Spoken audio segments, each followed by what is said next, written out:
We all know that the greatest minds, scientists, and philosophers on Earth share a common curse, a heightened awareness and an inevitable isolation. As your mind expands, the shallow waters of the crowd begin to suffocate you. A man carrying the heaviest weight of this curse was standing alone in the vast, silent desert of New Mexico, designing the ultimate apocalypse of mankind. Los Alamos, a desert with no place on the map, consisting only of rocks and wind. While J. Robert Oppenheimer led hundreds of geniuses around him, he had actually built a completely isolated empire. In his quest for a power humanity had never seen before, he escaped the boundaries of the physical world and took refuge in the fortress of his own mind. At this very point, the voice of a German philosopher echoes, looking down upon that desert and that lonely man. Arthur Schopenhauer whispers from a century ago, "Great men are like eagles and build their nests on a lofty solitude." Oppenheimer was an eagle, and he built his nest on the highest, most isolated peak of that desert. Schopenhauer was right. The masses, ordinary people, must come together because they cannot cope with the inner emptiness and boredom that loneliness brings. But a genius like Oppenheimer had to silence the noise of the crowd to solve the darkest secret of the universe, the heart of the atom. There was only one light burning through the nights in the desert laboratory. As Oppenheimer lost himself among formulas and equations, he was actually fueling the ultimate fire that could bring the end of humanity. Everyone thought he was making a bomb, but in his solitude, he was playing God. An eagle, at the very top of the sky, sees its prey before anyone else, but it must also face the storm completely alone. Oppenheimer could already visualize the destruction the bomb would cause in that lonely room. This was the heaviest price to be paid for the lofty solitude Schopenhauer spoke of. While the whole world was discussing the approaching global war and chaos, Oppenheimer was listening only to the silent and dark symphony of atoms among themselves in the quiet desert nights of Los Alamos. Great decisions are never made by collective minds. Great decisions are born in lonely intellects. Now turn the mirror to yourself. Haven't you noticed that whenever you want to realize a great vision in your life, the people around you pull you back? Isn't Oppenheimer's desert actually the isolated fortress you need to build in your own life? Oppenheimer was surrounded by thousands of soldiers, engineers, and government officials. Yet he was completely alone every day as he stepped on the desert sands, because it is impossible for those living in the foothills to feel the wind at the summit. July 16th, 1945. The countdown began. In those final seconds before the explosion, Oppenheimer was the loneliest man in the world as he waited in the bunker.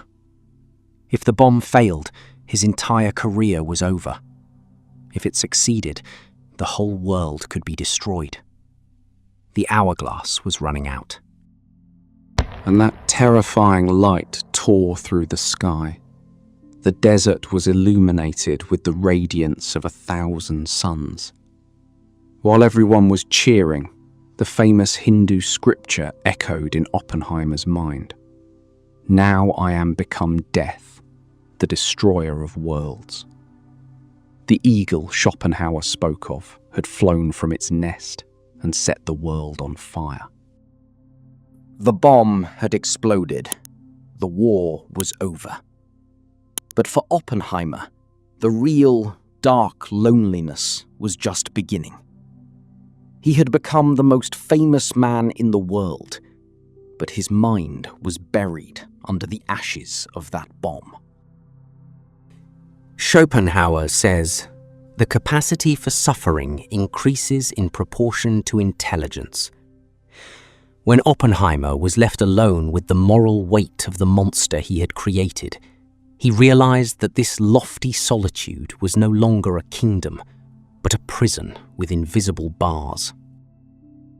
People think success is getting applause from the crowd.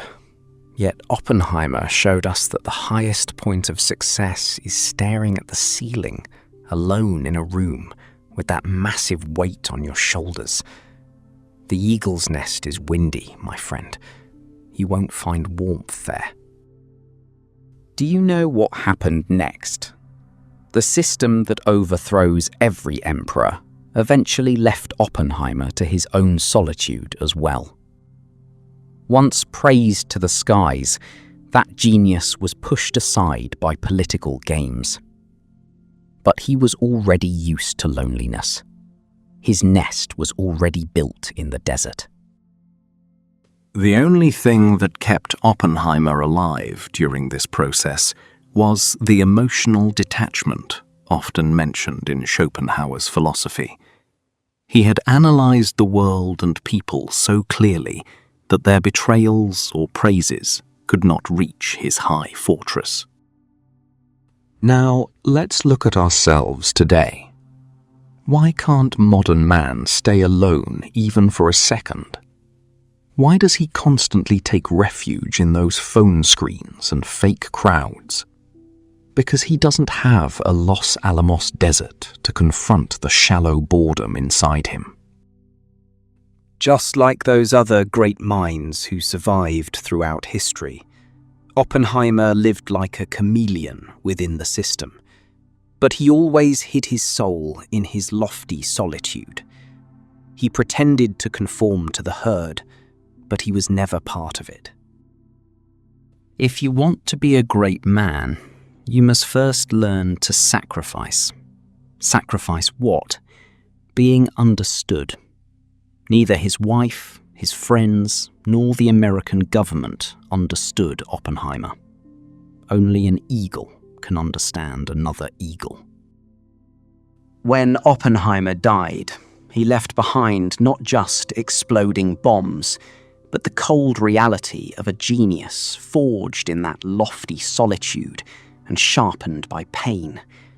He was the greatest and most dangerous proof in history that Schopenhauer was right. A man who cannot build an empire in his own mind can never be the victor of any war outside. Those formulas in Los Alamos were actually a man's attempt to conquer the darkness within himself. The system tells you to follow the rules, to be like everyone else. But world history is written only by eagles who break those rules in their lofty solitude and build new paths.